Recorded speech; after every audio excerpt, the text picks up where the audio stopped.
नमस्कार, आप देख रहे हैं पहाड़ टीवी और मैं हूं आपके साथ स्मिता पटवार। चलिए रुक करेंगे उत्तराखंड की तमाम बड़ी खबरों का, लेकिन उससे पहले एक नजर आज की हेडलाइंस पर। यूके SSSC पेपर लीक मामले में लोहाघाट से शिक्षक गिरफ्तार, 29 लोग हो चुके हैं गिरफ्तार।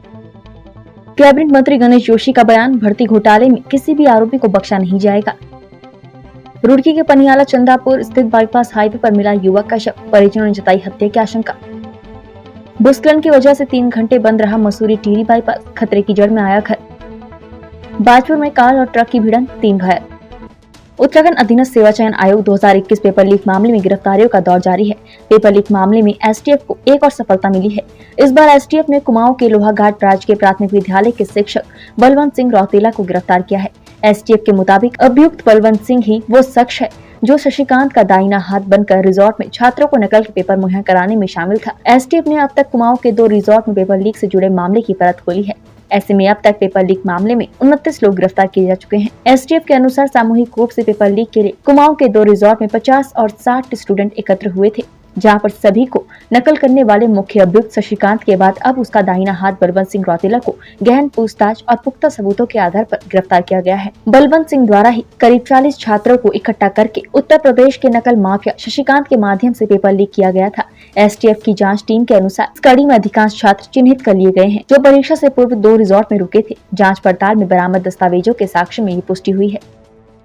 उत्तराखंड में हुए भर्ती घोटालों की CBI जांच की मांग को लेकर उत्तराखंड क्रांति दल के युवा नेता मोहित ढिमरी ने जिलाधिकारी कार्यालय पर अनिश्चितकालीन भूख हड़ताल शुरू कर दी है। उन्होंने कहा कि उत्तराखंड के युवाओं और महिलाओं के हितों की रक्षा के लिए अंतिम सांस तक लड़ता रहूंगा। जिलाधिकारी कार्यालय में आमरण अनशन शुरू करने से पूर्व आंदोलनकारी मोहित ढिमरी ने इंद्रमणि बडोनी, वीर चंद्र सिंह गढ़वाली और श्रीदेव सुमन को याद करते हुए पुष्पांजलि दी।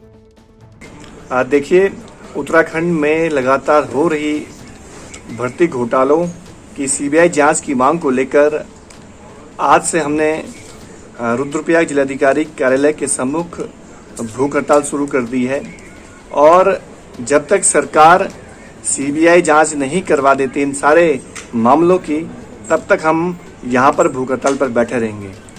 हम लगातार देख रहे हैं उत्तराखंड में अधीनस्थ सेवा चयन आयोग, PCS, विश्वविद्यालय सहित तमाम यहाँ पर जितनी भी आउटसोर्सिंग एजेंसियाँ हैं, उनमें बहुत बड़ा भर्ती घोटाला हुआ है। यहाँ तक कि विधानसभा में भी अभी तक जितनी भर्तियाँ हुई हैं राज्य बनने के बाद से, वहाँ भी बहुत बड़ा भर्ती घोटाला सामने आ रहा है। और भर्तियाँ उन लोगों की हुई हैं जो नेताओं के रिश्तेदार हैं, उनके चहेते हैं, जो उनके करीबी रहे हैं। जो आम युवा है, जो ईमानदारी से पढ़ाई कर रहा है, जो दिन रात मेहनत कर रहा है, उसको कहीं भी लाभ नहीं मिल रहा है, क्योंकि लगातार भर्ती घोटाले होने की वजह से वो उस पोजीशन तक नहीं पहुंच पा रहा। तो हमारी यही मांग है कि सरकार इन सारे भर्ती घोटालों की CBI जांच करे और जो आरोपी हैं इस मामले के, उनके खिलाफ कार्रवाई होनी चाहिए। अभी सिर्फ कुछ मछलियां ही पकड़ में आई हैं, जबकि इस खेल के पीछे बहुत सारे मास्टरमाइंड हैं, वो अभी पकड़ से दूर हैं। इसके साथ ही साथ हमने यह भी मांग की है कि अग्निवीर जो भर्ती स्कीम है, इसको रद्द किया जाए। जो पूर्व की तरह भर्तियां उत्तराखंड में होती आई हैं, उसी की तर्ज पर भर्तियां यहाँ पे आयोजित की जाए, क्योंकि अग्निवीर भर्ती योजना से हमारे युवाओं का भविष्य बर्बाद हो गया है। अधिकतर युवा इस भर्ती स्कीम के चलते उनको इसका लाभ नहीं मिल पा रहा है। इसके साथ ही साथ हमने एक और मुख्य मांग रखी है कि जो महिलाओं को, उत्तराखंड की महिलाओं को सरकारी नौकरी में 30% आरक्षण मिल रहा है। अब हाईकोर्ट ने फैसला दिया है कि उत्तराखंड से बाहर की महिलाओं को भी इसमें लाभ मिलेगा। तो हमारी यही मांग है कि उत्तराखंड की महिलाओं को ही सिर्फ इसमें लाभ दिया जाए, उत्तराखंड से बाहर किसी भी महिला को इसमें आरक्षण का इसमें लाभ न दिया जाए। इसके लिए सरकार बाकायदा कानून बनाए, ये भी हमारी मांग है। सरकार नकल रोकने के लिए भी नकल विरोधी कानून लाए, ये भी हमारी मांग है। और जो हमारे उत्तराखंड आंदोलनकारी हैं, उनको 10% पूर्व की भांति आरक्षण दिया जाए, ये भी मांग है। तो तमाम उत्तराखंड के जो ये महत्वपूर्ण सवाल है, इसको लेकर हम यहाँ पर भूख हड़ताल पर बैठे हैं और इन तमाम मांगों को लेकर हमारा अनशन तब तक जारी रहेगा जब तक सरकार इन पर कार्रवाई नहीं करती है। उत्तराखंड में सरकारी नौकरियों में हुए भ्रष्टाचार को लेकर कांग्रेस मुकर है। आज डोईवाला के हिमालयन चौक पर कांग्रेस ने भाजपा सरकार का पुतला जलाकर अपना विरोध जताया और अब तक हुई सभी नौकरियां बेचने वाले लोग, नकल माफिया और सरकार में बैठे भ्रष्टाचारी मंत्रियों और नेताओं पर आरोप लगाते हुए इस मामले में सुप्रीम कोर्ट के अधीनस्थ का जज से जाँच कराने की मांग की। इस दौरान गणेश गोदियाल ने कहा कि इस प्रकार से भर्तियों में घोटाले कर सरकार युवाओं के भविष्य से खिलवाड़ कर रही है। किसी की जांच नहीं होनी चाहिए। मैंने हमेशा इस बात पर जोर दिया है कि जिसकी भी जांच करानी हो, जब से राज्य बना है तब से और अब तक सबकी जांच करा दी जाए, जो कि वर्तमान में ऐसी कोई भर्ती पता नहीं चली कि जो इसमें नकल न हुई हो, जो अछूती हो इस भ्रष्टाचार से। जब ये पता चला कि सभी भर्तियां ऐसी हुई पिछले 6 सालों में, तो ये व्यापम से भी बड़ा घोटाला है। और इस घोटाले में अगर पहले की भी जांचें होती हैं तो कोई आपत्ति थोड़ी है, पर यह नहीं होना चाहिए। देखिए, आपको क्या ये जायज, मैं आपसे प्रश्न पूछ रहा हूं, क्या ये जायज है कि अगर हम वर्तमान में हो रहे घपलों की बात करें तो भारतीय जनता पार्टी की सरकारें ये जवाब दें कि पहले भी हुए थे साहब, इसलिए हमारे घपले माफ होने चाहिए। माफ न पहले के घपले होने चाहिए और न अब के घपले होने चाहिए। और अगर 2002 से जांच करनी है, सन 2000 से जांच करनी है, प्रकाश पंत जी के टेन्योर से अगर विधानसभा के भर्ती की जांच करनी है, तो यह आवश्यक है कि इसके लिए बड़ी जांच करनी पड़ेगी, सीबीआई को देनी पड़ेगी। और सीबीआई पर हमारा विश्वास तभी है जब सीबीआई की जांच की देखरेख सुप्रीम कोर्ट के कोई वर्तमान न्यायाधीश करें। सरकार का पुतला है और ये हमारे माननीय जो जिलाध्यक्ष जी हैं और हमारे जो पूर्व में प्रत्याशी रहे हैं गौरव भाई, उनके नेतृत्व में यहाँ पर एक पुतले का यहाँ पर पुतला दहन किया गया है। और सबसे बड़ी बात ये, हमारे जो उत्तराखंड के युवा हैं उनके साथ छलाव हो रहा है और जो अभी मंत्री है वो अपने निजी रिश्तेदारों या निजी जो सचिव हैं उनके रिश्तेदारों को नौकरियां दे रहे हैं और यहाँ की जो गरीब जनता है उनके साथ बहुत अन्याय हो रहा है। मेरा जनता से अनुरोध है, इनके खिलाफ एक मुहिम चलाई जाए। चाहते क्या आप, किस तरह की कार्रवाई चाहते हैं, क्या होना चाहिए? देखिए, इसमें सीबीआई जांच होनी चाहिए और निश्चित रूप से एक ये गरीब के घर पर चोट लग रही है सीधे सीधे, और जो हमारा यही निवेदन है कि सीबीआई इसकी जांच हो और जो जिनका हक है उनको असलियत में मिले। मसूरी में कैबिनेट मंत्री गणेश जोशी ने पत्रकारों से वार्ता करते हुए भर्ती घोटाले में कहा कि ये पुष्कर सिंह धामी की सरकार है और पुष्कर सिंह धामी की सरकार में कितना भी बड़ा नेता हो, कितना बड़ा सफेदपोश हो, कोई IAS हो, उसको बख्शा नहीं जाएगा। और हाल ही में एक IAS को जेल भेजने का काम पुष्कर सिंह धामी की सरकार ने किया है। उन्होंने कहा कि भर्ती घोटाले में कितना भी बड़ा व्यक्ति होगा, उसको जेल भेजने का काम पुष्कर सिंह धामी की सरकार करेगी। गणेश जोशी ने कहा कि पूरे प्रदेश में आपदा आ रही है, लेकिन उनकी विधानसभा सबसे ज्यादा प्रभावित है। एक हफ्ते पूर्व मालदेवता में आई आपदा में 5 लोगों की मौत हो गई थी। उन्होंने बताया कि आपदा प्रबंधन के द्वारा काफी मशक्कत के बाद भी महिलाएं और बच्चों को नहीं बचा सका। ये कभी एक लेटर वायरल हो रहा है। अगर ये पुष्कर सिंह धामी की सरकार है, पुष्कर सिंह धामी की सरकार में कोई कितना भी बड़ा नेता हो, कितना बड़ा सफेदपोश हो, कितना बड़ा IAS हो, अगर आपको ध्यान होगा कि एक IAS को जेल भेजने की हिम्मत की है तो पुष्कर सिंह धामी ने की है। कितना बड़ा व्यक्ति होगा उसकी जगह मुकर्रर किया जिसको जेल भेजा जाएगा। मेरी विधानसभा पूरे प्रदेश में आपदा आ रही है, लेकिन मेरे क्षेत्र में बहुत आपदा आ रही है। अभी एक हफ्ते पूर्व आपदा आई थी, 5 लोग उसमें मारे गए थे। अभी तक 2 के शव नहीं मिले। उन लोगों को हमने विस्थापित कर एक विद्यालय में रखा हुआ है। 7 लोगों को आज और विस्थापित किया है आज।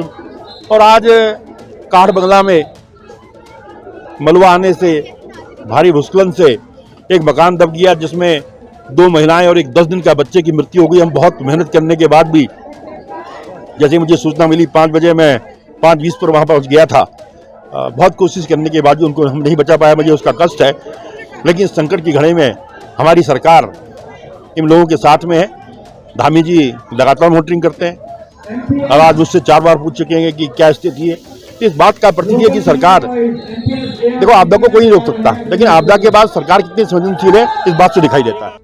भाजपा कोतवाली में भाजपा कार्यकर्ताओं ने भाजपा प्रदेश प्रवक्ता राजेश कुमार के नेतृत्व में कोतवाली का घेराव किया। इस दौरान भाजपा कार्यकर्ताओं ने भाजपा मंडल अध्यक्ष विकास गुप्ता पर हुए मुकदमे को लेकर CO वंदना वर्मा से निष्पक्ष जांच की मांग की। आपको बता दें कि बीते दिनों न्यायालय के आदेश पर भाजपा कोतवाली में भाजपा मंडल अध्यक्ष विकास गुप्ता सहित 4 लोगों पर विभिन्न धाराओं में मुकदमा दर्ज हुआ था। भाजपा मंडल अध्यक्ष विकास गुप्ता पर हुए मुकदमे को लेकर भाजपा प्रदेश प्रवक्ता राजेश कुमार के नेतृत्व में दर्जनों कार्यकर्ता कोतवाली पहुंचे, जहां भाजपा कार्यकर्ताओं ने कोतवाली का घेराव किया। माननीय न्यायालय के निर्देश से एक मुकदमा पंजीकृत किया गया है। पूर्व में भी इसी मामले में एक मुकदमा थाने पे पंजीकृत हुआ था उसी घटना में एक और घटना का जिक्र करते हुए ये दूसरा मुकदमा इसमें पंजीकृत हुआ है। तो अभी इसमें जो भी तथ्य हैं इसको देखा जा रहा है। कुछ लोगों ने इसमें मुझसे मुलाकात की है, उनको भी बताया गया है कि जो भी होगा इसमें निष्पक्ष कार्रवाई की जाएगी। जो भी घटनास्थल पर लोग मौजूद थे, आसपास के जो लोग हैं, उन सब के बयान इसमें लिए जाएंगे और जो भी मेडिकल रिपोर्ट है उसको भी ठीक तरह से इसमें बयान किए जाएंगे। और फिलहाल इसमें किसी भी प्रकार की कोई और परेशानी नहीं है, लेकिन इसमें जो एक पक्ष का ये कहना है कि उन पर गलत आरोप लगा के और बातों को बढ़ा चढ़ा के और तथ्यों को मरोड़ कर मुकदमा लिखाया गया है, उनका ये कहना है वो केवल इस बात दोनों पक्षों को केवल समझाने का काम कर रहे थे, परंतु उन पर काफ़ी ज़्यादा बढ़ा चढ़ा के आरोप लगाए गए। तो इस चीज़ की निष्पक्ष जाँच हमसे की जाएगी। को बता देना चाहता हूँ, ये जो मामला है जिस प्रकार की घटना इसमें दिखाई गई है, कोई घटना ऐसी घटित ही नहीं हुई है। ये जिस व्यक्ति ने मेरे ऊपर ये मुकदमा दर्ज कराया है उसके द्वारा ये लगाया गया एक मनगढ़ंत कहानी और राजनीतिक द्वेष भावना से लगाया हुआ ये मुकदमा है। और इसका संज्ञान जैसे ही मेरे को पता लगा कि मेरे ऊपर कोई मुकदमा दर्ज किया है, मैंने इसकी जानकारी अपने ज़िले के जिलाध्यक्ष महोदय को दी और उनके द्वारा हमारे यशस्वी मुख्यमंत्री आदरणीय पुष्कर सिंह धामी जी के संज्ञान में मामला दिया गया और मेरे प्रदेश के यशस्वी मुख्यमंत्री आदरणीय पुष्कर सिंह धामी जी ने तत्काल रूप से उधम सिंह नगर के एसएसपी महोदय को इस मामले के बारे में उनसे जानकारी ली और उनको निर्देशित किया है कि इस मामले की निष्पक्ष जांच की जाए और अगर जो इसमें दोषी पाया जाता है उसके खिलाफ कानूनी कार्रवाई की जाए। और मैं आपको बताना चाहता हूँ ये मामला पूर्ण रूप से फर्जी है और मेरे को कानून व्यवस्था में और न्यायालय पर पूरा विश्वास है, भरोसा है। निश्चित तौर पे सत्य की जीत होगी और झूठे का मुंह काला होगा, क्योंकि जिस व्यक्ति ने मेरे ऊपर ये मामला कराया है वो पहले से आपराधिक प्रवृत्ति का व्यक्ति है और विभिन्न धाराओं में उसके ऊपर मुकदमे चल रहे हैं। देखिए, आज हमने बाजपुर कोतवाली में जो यहाँ की पुलिस क्षेत्राधिकारी हैं उनसे मिल करके जो माननीय न्यायालय के द्वारा हमारे भारतीय जनता पार्टी के मंडल अध्यक्ष विकास गुप्ता जी पे निराधार आरोप लगा करके जो मुकदमा दर्ज कराया गया है उसकी निष्पक्ष जांच के लिए हमने आग्रह करा है। चूँकि विकास गुप्ता जो हमारे मंडल अध्यक्ष हैं बहुत सुलझे हुए व्यक्ति हैं और ऐसा लगता है कि यह एक षड्यंत्र है जिसकी निष्पक्ष जांच की हमने मांग की है और हमने यह आग्रह भी किया है यदि यह गलत निराधार आरोप होते हैं तो उस पर भी कार्रवाई की जाए। राष्ट्रीय खेल दिवस के अवसर पर कल 8 से 14 वर्ष आयु वर्ग के 300 उदीयमान खिलाड़ियों को मुख्यमंत्री उदीयमान खिलाड़ी उन्नयन योजना के तहत 1500 रुपए की छात्रवृत्ति प्रदान की गई। इन खिलाड़ियों को प्रतिमाह ये धनराशि प्रदान की जाएगी। जिलाधिकारी डॉक्टर विजय कुमार जोगदंडे ने कहा कि मुख्यमंत्री उदीयमान खिलाड़ी उन्नयन योजना ग्रामीण अंचल के प्रतिभावान खिलाड़ियों को अपनी प्रतिभा प्रदर्शित करने का अवसर मिलेगा।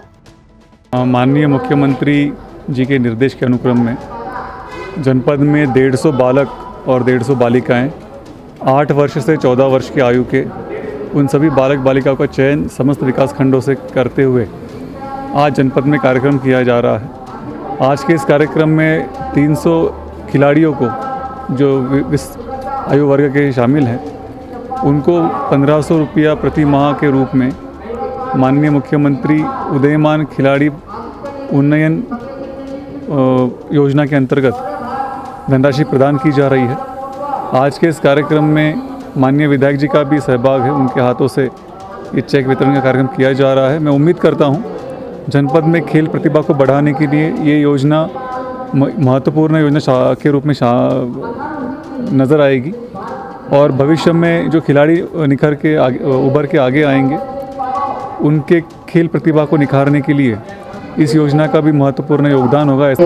माननीय मुख्यमंत्री पुष्कर धामी जी द्वारा जो यहाँ पर पूरे प्रदेश में उदीयमान छात्रवृत्ति योजना खिलाड़ियों के लिए चलाई जा रही है, ये बहुत अच्छी योजना है। इसके माध्यम से हमारे क्षेत्र के छात्र छात्राएं अपने स्तर से इस पुरस्कार को पाने की कोशिश में अपना सर्वांगीण विकास करेंगे और निश्चित रूप से इससे छात्राओं को लाभ मिलेगा और भविष्य में आगे बढ़ने का एक सुनहरा अवसर मिलेगा और एक उत्साह छात्र छात्राओं में रहेगा कि हमें जो है आगे बढ़ना है। माननीय मुख्यमंत्री जी द्वारा उदीयमान खिलाड़ी की योजना के अंतर्गत मुझे स्कॉलरशिप मिली है। मेरा नाम पावनी है। मुख्यमंत्री खिलाड़ी उदीयमान छात्रवृत्ति योजना के तहत मेरा चयन हुआ है इससे अब मेरे खेल में थोड़ा अपॉर्चुनिटीज़ मिलेंगी आगे और बहुत सही तरह।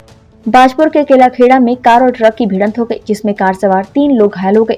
वहीं घटना की सूचना पर पहुंची 108 एम्बुलेंस से घायलों को काशीपुर के निजी अस्पताल में उपचार के लिए भर्ती कराया गया, जहां चिकित्सकों द्वारा घायलों का उपचार किया गया। वहीं पुलिस ने कार और ट्रक को कब्जे में ले लिया है। आपको बता दें कि बाजपुर के मरियमपुर निवासी संजय अपनी पत्नी दिव्या और बेटे दक्ष के साथ कार से रुद्रपुर से बाजपुर आ रहे थे कि केलाखेड़ा के समीप कार अचानक सामने आ रहे ट्रक से टकराकर ट्रक में फंस गई, जिसमें कार सवार 3 लोग गंभीर रूप से घायल हो गए। केलाखेड़ा में ये हादसा हुआ है। इसमें एक ट्रक के पीछे एक कार लगातार उसमें फंसी हुई सी चली जा रही थी। उसके बाद इसमें ये ट्रक चालक को जब रोका गया तो ट्रक चालक बैरियर तोड़ के इसमें फरार हो गया है। और जो कार है उसमें कार चालक और उसके परिवार, उसमें 3 लोग थे। इन लोगों को पुलिस के द्वारा निकाला गया और इनको हॉस्पिटल पहुंचाया गया है। इनका इलाज किया जा रहा है और जैसे इसमें तहरीर प्राप्त होती है इसमें अग्रिम कार्रवाई की जाएगी। फिलहाल इसमें जो ट्रक है वो पुलिस के कब्जे में है।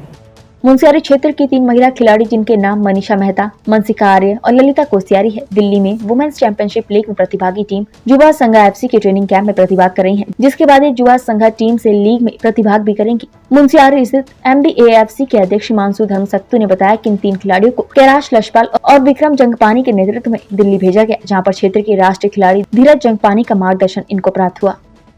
मैं हरीश सिंह चिराल, कोषाध्यक्ष मुंशियारी फुटबॉल एकेडमी की ओर से सभी क्षेत्रवासी को और देशवासी को खेल दिवस की हार्दिक शुभकामनाएं देता हूं।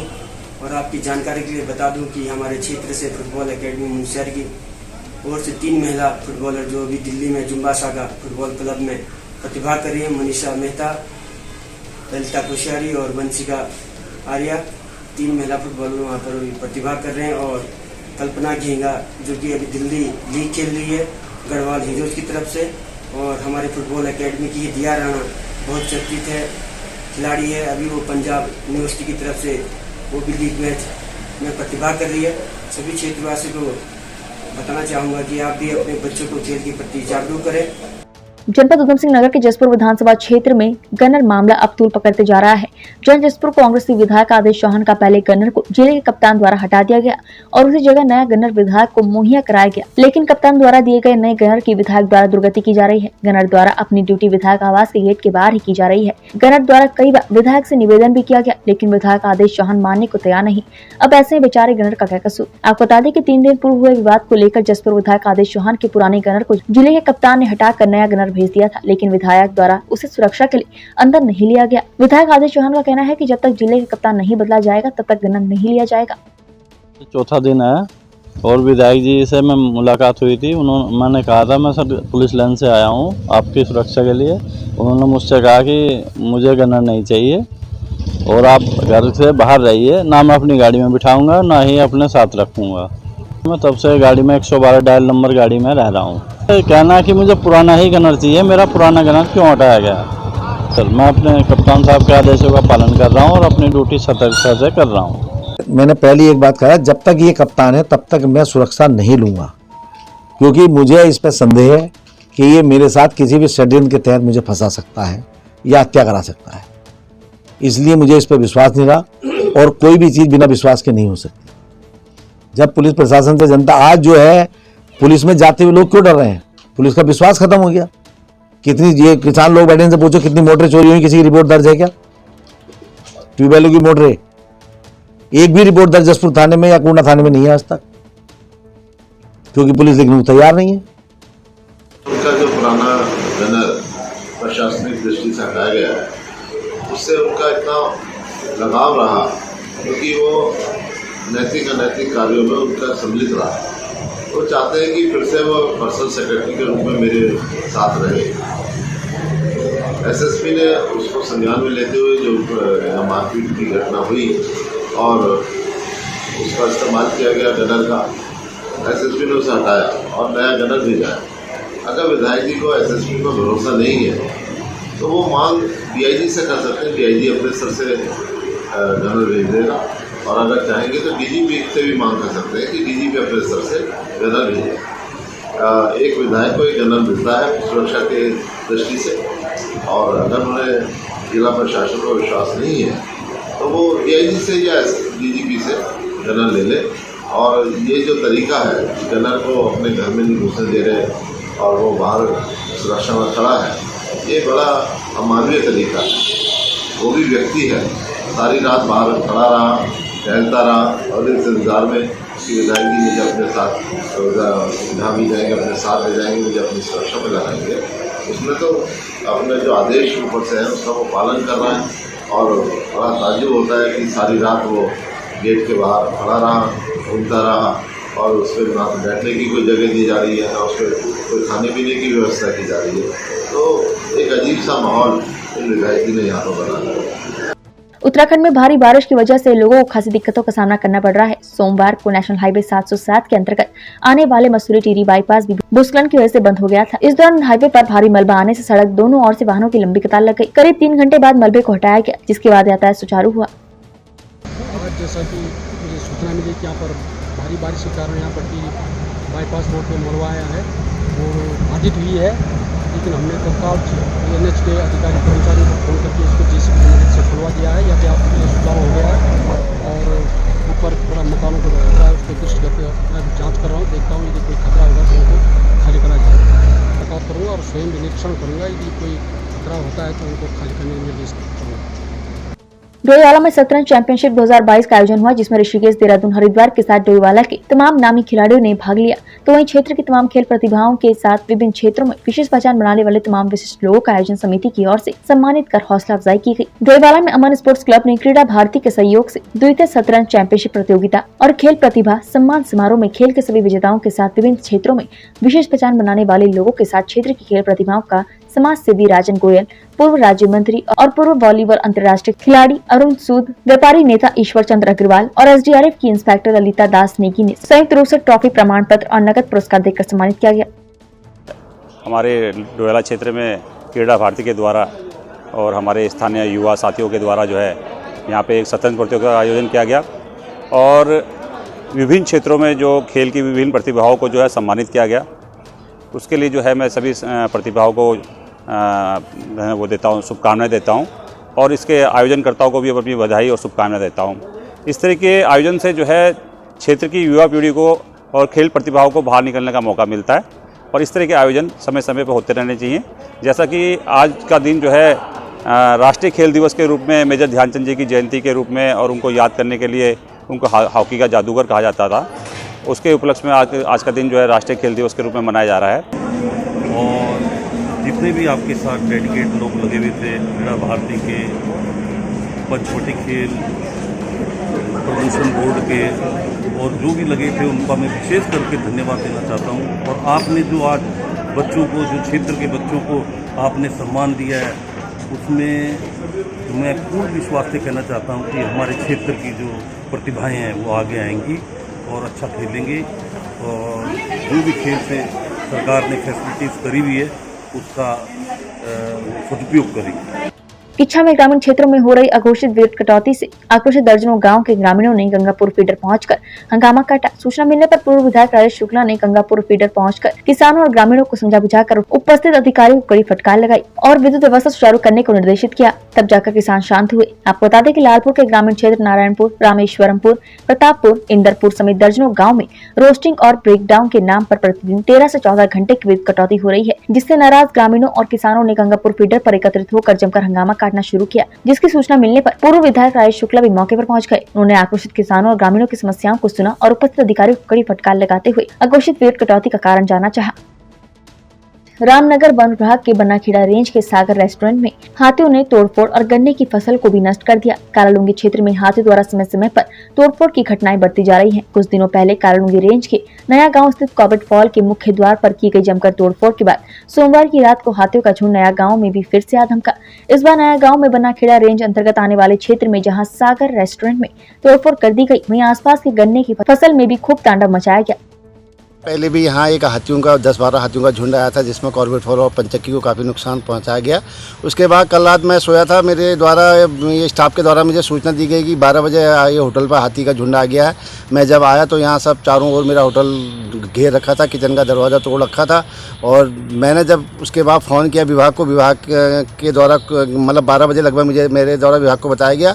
तो विभाग का कर्मचारियों का वेट करते रहे। मैंने कहा गाड़ी भेज दीजिए हॉर्न वाली या किसी कर्मचारी को भेज दीजिए, बोले भेजते हैं। उसके बाद कुछ नहीं भेजा। 2 घंटे 2 बजे तक उन्होंने उत्पात मचाया, कोई नहीं आया। फिर उसके बाद गांव वाले इकट्ठे हुए, ट्रैक्टर लाए, हॉर्न बजाया ट्रैक्टरों से और लाइटें भगाई, तब जाके खेतों से आगे वो मतलब गन्ने भागे हैं। उस दौरान इन्होंने उस 2 घंटे में एक गन्ने का ये खेत, मेरा खेत और आनसिंह मेहता का पूरा खेत चौपट कर दिया।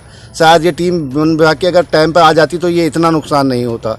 तो मेरे द्वारा ये होटल में दाल और चावल और अंडे, जो भी किचन की सामग्री थी, सब बाहर फेंक दी गई, दरवाज़ा तोड़ दिया गया। उसके बाद ये गन्ने का ये नुकसान किया गया। रात को तकरीबन 11:30 बजे की बात है, जब मैं ऊपर सोया हुआ था तो रात को पीछे से जहाँ गन्ने लगा रखे हैं खेत में हमारे मालिक साहब ने, तो वहाँ खटपट की आवाज़ आई। खटपट की आवाज़ आई तो काफ़ी आवाज़ आने के बाद फिर मैंने देखा बाहर की आवाज़ कहाँ से आ रही। तो मैंने खिड़की खोली तो बाहर देखा कि 10-12 हाथियों का झुंड आया हुआ है। तो झुंड आया हुआ था तो फिर मैंने अपने मालिक को सूचना दी कि यहाँ हाथियों का झुंड आया है और एक गन्ने को नुकसान कर रहे हैं। तब जाके मेरे मालिक साहब आए और फिर हल्ला गुल्ला किया, साथ में कुत्ते भी आए थे। और फिर उसके बाद गांव यहाँ जो आसपास के पड़ोसी हैं वो भी आए, फिर हल्ला गुल्ला करके तब जाके हाथियों को भगाया गया। उसके बाद हम जब नीचे आए तो हमने देखा कि हमारे किचन का जो दरवाज़ा है सामने दिख रहा है, ये भी तोड़ा हुआ है। और उसके बाद फिर हम लोगों ने फिर अंदर जाके देखा तो दाल, चावल, मिर्च मसाले, अंडे की क्रेटें सब ज़मीन में तोड़ फोड़ कर रखी थी और तितर-बितर फैला हुआ था। उत्तराखंड की तमाम बड़ी खबरों में फिलहाल इतना ही। बाकी खबरों के लिए देखते रहिए पहाड़ टीवी। नमस्कार।